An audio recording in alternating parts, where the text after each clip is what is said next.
Hi guys, my name's gbt and welcome to a deck profile today. So one thing that I've never really done and I've never really spoken about is I play a lot of Card 5 Vanguard and it's one of the games I really enjoy. So I kind of wanted to share one of my favorite decks for you, which is the Gear Colossus build for Demiurge. So let's just get straight into it. So for my starter, I run the Pulsar Sentry Draco kit. I run it as a 3-off because it is the main starting turbo for it. I'm considering dropping it down to a 2-off and having my starter as Chrono Dran Z instead, because it allows you to filter for those cards and it gets you everything you need.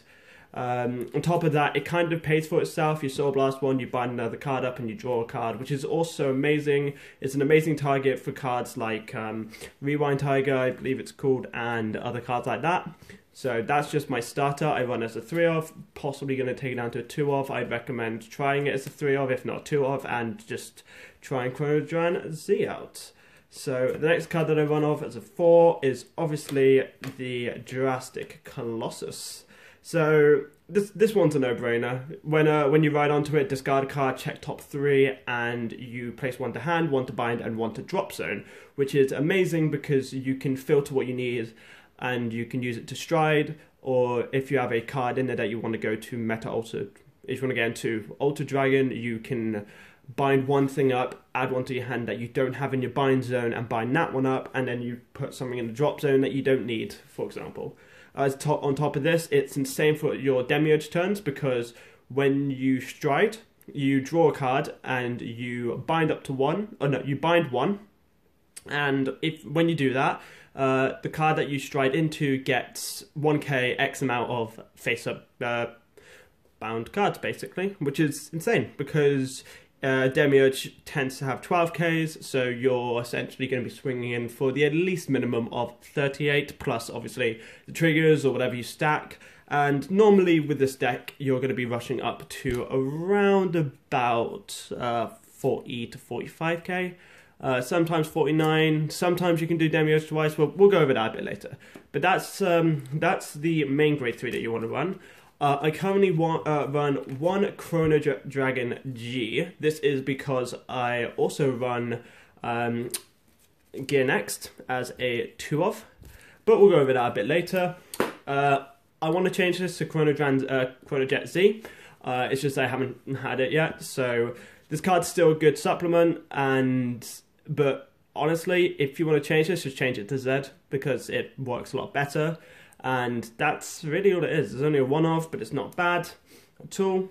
The next card that I run is the Sheep. The Sheep's insane. It's busted.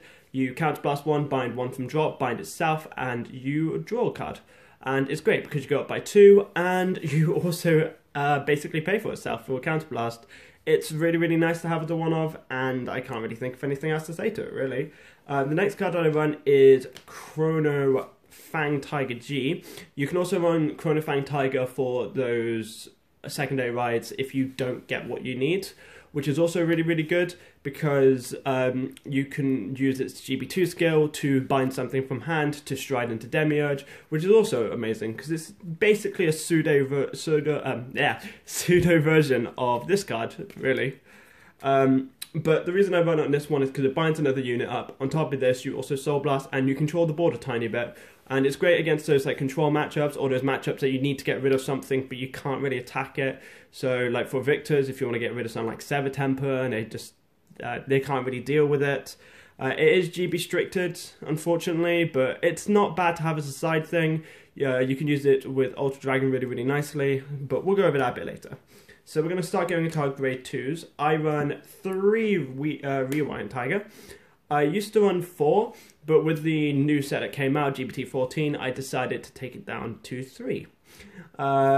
This deck does run 10 grade 2s, but that's still fine.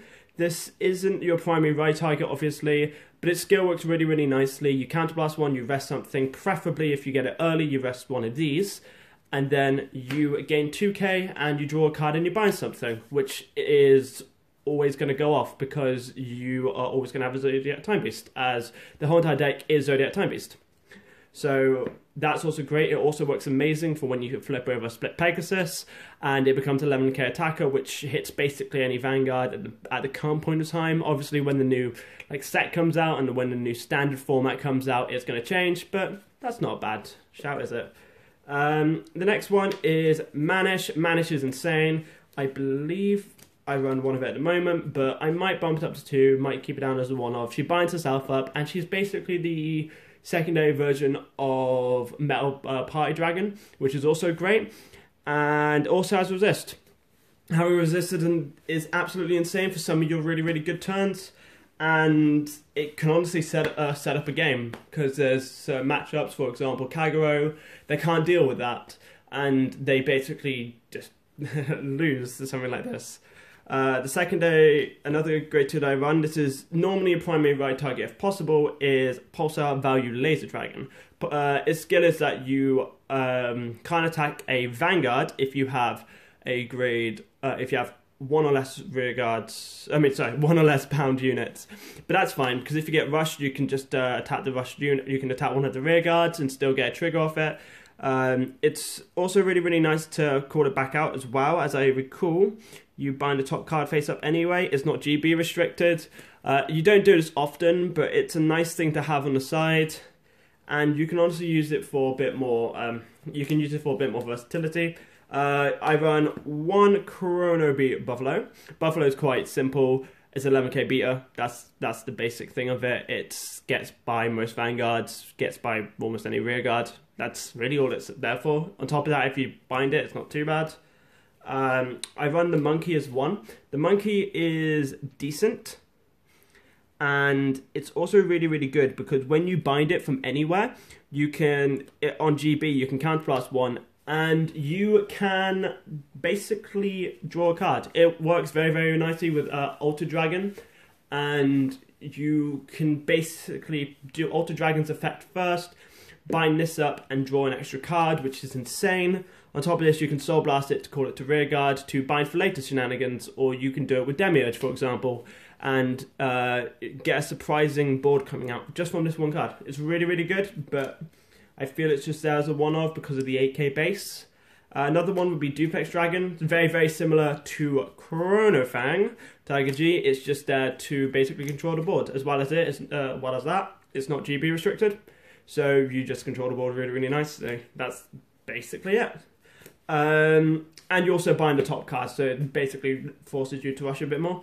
I run 1 Metal Party Dragon. Metal Party Dragon is amazing. It's the reason why I want to change this down to a 2 of and put in Z instead for Chronodran, because this card works so well with it, because you just bind Z anyway and look at the top 5, you gain a grade 1 or grade 3, and that's pretty much it. On top of that, it's GB1 effect on the rear guard is that you bind it up and you call a grade 1 and grade 3 from your thing to just a separate column or separate rear guards, and that's not bad at all, to be fair.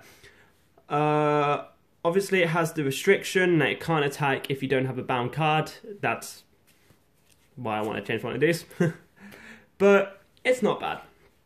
Okay, so moving on to our last grade 2. It's quite simple, Chrono Spin. I'm trying to run a few cards which have the 10 to 11k bases if possible. The reason being is because these are my primary ride targets. It's not often that you're going to ride them all the time, and sometimes when you ride something like this or this, it's kind of a bit finicky, but most of the time it does go off anyway. There's some situations where it kind of bricks out, but it happens. But the Zek still speeds up and it still keeps its tempo going on despite these situations. And that's why I run the 10k ones, because it also works against aggro decks and anything like Tidal Assault, anything like Thavus. It does just really well against that. Going to my grade 1s, Nibble Rat. This card is insane. Basically, rest something, bind it up and draw. As well as that, it's also great for defensive capabilities. You counterblast 1, move its Guardian Circle, and bind the next card face up, which is great. It's absolutely amazing. It can save you from certain situations, like if you're 5k low of a guard, or you want to make sure that opponent's Vanguard just doesn't hit or something like that, and you don't have a perfect guard. Sometimes this card can just be really, really good. The next card that I run is Mayor Block Dragon. Why wouldn't I run this? It's another reason why I want to change one of these to Z, because Mayor Block Dragon just basically does Manish's effect, but better, I think. It's because it's also a grade 3 in the drop zone, so when I get Chrono Jet Dragon Z, you can use Z's effect to bind this up, and you can use that to go into Demiurge, etc, etc. And that's basically it. On top of that, if you boost it with Manish or something like that, it's not often that you're going to do that, but because of how it works and all that lot, they basically chain off each other, and you can get very, very high numbers of around about 30k, even more, which is a really, really hard thing to guard, especially with the Demiurge turn, where you could possibly have criticals, heals, draws. You can just have a bunch of triggers, and it's very, very difficult to compete against that. The next thing I run is the Rabbit. The Rabbit's really good, but I don't really run it too much of. The reason being is because it binds, and you also Soul Charge. Unfortunately, you have to Soul Blast for it, so it is pretty much a it pays for itself, but it works for a card like this one. So you basically bind one and draw one. That's the basic premise on how this works. So they work together, but you don't really see that combo too much. That's basically it. And on top of that, the reason why I run it as a one-off is because of the 6k base. Same thing with the Monkey. So the next grade one I run is Blinghawk. Blinghawk is absolutely insane. Your main Vanguard is actually Gear Colossus on top of a Zodiac time-based, meaning that you can pretty much just select it, bind something up, and it gets 10k. It's a 10k shield. It's literally that. You get a bind, and it's a 10k shield, and it's not even GB limited. It's insane against certain rush decks, and it just works really nicely. I run one Zabania, or Zabia. I don't know how to say the name correctly. This card's really, really good for your early game. If you combo it quite nicely with these, it's a 10k beater on a rear guard on your second turn, and then it just basically filters upwards and upwards. It's not a card that you're going to get always, and honestly, I haven't seen it much. I haven't seen it do too much. But when you turbo it with Demiurge on how fast you're going with this as well, this card is pretty much a 11k beater for the most part. Sometimes it hits even higher numbers. In the later games, it's a 21k beater, even higher than that. Sometimes 26. It can get very, very high very, very quickly. So just be wary of that, because that card can do some serious damage. I'm running one Higold. Higold's really good. It's part of your counter charge engine, and it's also part of your soul charge engine. On top of this, it's also a reason that you can basically filter the deck back in. The deck actually, it doesn't deck out fast, because obviously you use Demiurge to get back your deck, but it's basically just in case, in those situations where you're on about 5 cards in deck and you need to filter something back in, it's just there for that, really. It's also good because you can select your triggers, and you can basically stack the deck in 2 ways. So you can put on, eventually with the deck as well, is that if you get good enough with it and you get to the lower parts of the game, or where your deck's very, very thin, a lot of the cards at the end, obviously you're going to know what the cards are. So that's another reason why you run it. I run 4 Arca. Some people run the Quintet Wall. I feel that Arca's a lot better than 3 Arca and 1 Quintet, because the Quintet speeds you out a bit faster, and you don't want that. I know it binds, and it technically pays for itself, and it's quite nice like that. And it works with cards like Poppin's Pony, which is also great. But I feel that Arca does its job a lot better. I might tech in one of that Quintet Wall and just see how it works. But I run Arca because Arca's way too good. Obviously, you just keep refiltering and refiltering.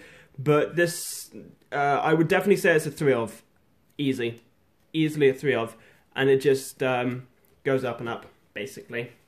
The next one, as I've just mentioned, is Poppin's Pony. This card is amazing. This card is absolutely insane. It's one of the best promos you can get for this deck, if not the best promo. Well, it's the only one, but still. Well, it's one of the only two. Poppin's Pony is basically when it's retired from Guardian Circle or put back into the deck in any way, shape, or form from rearguard or drop zone, you bind the next card up if you wish. So it's insane. It's not even GB limited. Like, if you have to just do a 5k guard and you guard with it, you go faster. That's literally it. It's way too good. And I also run 3 Stride Fodder. So this was a bit of an interesting decision. I like it a lot because this deck doesn't have a way of striding without the Stride Fodders and such. So you do need these. These are a definite must. It's one of those decks that you kind of need to work around the striding, and you need to know your combos quite well. So you need to know when you need these and such like that, and when you don't need them. It's a bit weird. But now we're going to move on to our triggers. So my trigger lineup's a bit weird. So I run 3 Stand, 2 Hypnosis Sheep, and 1 Mara. Mara's basically there for your Soul Charge engine, and it also binds from hand and allows you to draw. So you can filter into more cards like heal triggers or arcers, etc, etc. Hypnosis Sheep is way too obvious. Why wouldn't you run this card? You can filter out with Rafana. You can just do way too much with this card. It's broken. It's absolutely insane. Definitely run it as a 2 of. If you want to try as a 3 of, please do. This card's too good to not run. And Mara also works really, really nicely with Rafano because you can basically put something back to deck, call it out, counterblast 1, soul charge 1, and bind something. So it makes you go faster, pretty much. That's all Mara's there for. Trigger-wise, for critical-wise, I run 6 crits. So some of them are really, really obvious. I run 2 Bombard. It binds itself and unflips. It's insane. You need it like as a 2 of in this deck. The deck doesn't have counter charge that much. It has some counter charge, but the main problem is soul charge. So I run 1 of this. Obviously the other 3 are going to be just generic because you want as many names as possible. Because Demiurge just runs off as many names as you can possibly get. The next one that I run is I run 3 draw triggers. I kind of wish there was another Zodiac Time Beast, which was a draw trigger, which went to Soul and gave 3k. I know there's that one that isn't a Zodiac Time Beast for Gears, and it kind of upsets me because if that was the case, it would have been one of that, one of this, and one of that. It would have been so simple. But it's literally you run 2 of this, 1 of this, or you run 2 of this, 1 of this. It's just preferable artwork, really. Nothing crazy. Heal-wise, I run. It's quite simple. I run 1 hamster, 1 anim, and 2 of these hamsters. And you might be wondering why am I not running 4 of these hamsters? And it's kind of obvious. You want to use these hamsters to try and bind these 2 up as much as possible because they're different card names.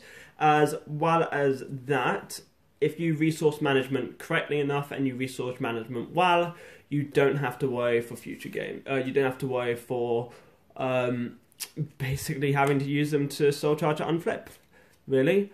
And that's the main deck. That's literally what the main deck for my Demiurge is. Obviously, the deck's very, very versatile, so please try something out. Like, please just have a go at one of the other.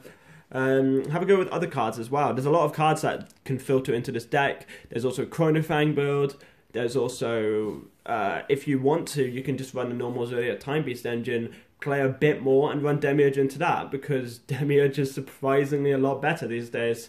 And talking about Demiurge, I run 2. I'm going to get this as an SGR whenever I can, but Demiurge is quite simple. If you haven't played Vanguard before, you don't know what this card does, is when you have 12 different Zodiac Time Beasts, which the whole deck is, in the bind zone, face up, you choose 12 different Zodiac Time Beasts, send them to drop, send 12 cards from your drop zone to the top of the deck in any order. So you legally stack your deck. The cool thing about this as well is that you don't have to show your opponent the cards that are getting put onto the top of the deck, and you can play some really big mind games with them. I tend to do it as a bit of a laugh sometimes. Obviously, you can just triple crit them, and sometimes you can just be like, cool, because this deck actually is quite fast as well in terms of rush. It does rush out, and it does pay for its own resources. So you want to attack your opponent as soon as possible, and if you just land a triple crit, they have to get a quad heal, or they have to get something to really just save that. The next card I run is Mystery Freeze, because Mystery Freeze is never bad. It's bind 4, your opponent stops guard restriction, possible quad drive. It's really good. On top of that, because of all the names, or the name consistencies and everything like that, it just turbos Demiurge a bit more. I don't really run into this too much because there's not many situations which I feel that this can kill, but it is there for some very, very scary turns, and you can also use it to G-Guard. Kind of like Demiurge. Demiurge is obviously there for your win condition, but you can also use Demiurge to trick your opponent into overguarding, and then you can do that to win the game the next turn, for example. I run 2 Gear Next. This is one of my favourite combos, which is to stack your deck to a point of which your last 3 cards are going to be critical triggers, or your last 5 cards are going to be criticals. You do Demiurge, then you do Gear Next from Chronojet. You put Hypnosis Shape on the field. You just build a small board and everything, and your opponent, obviously wasting their hands and wasting most of their resources for Demiurge, is going to try and guard as much as possible.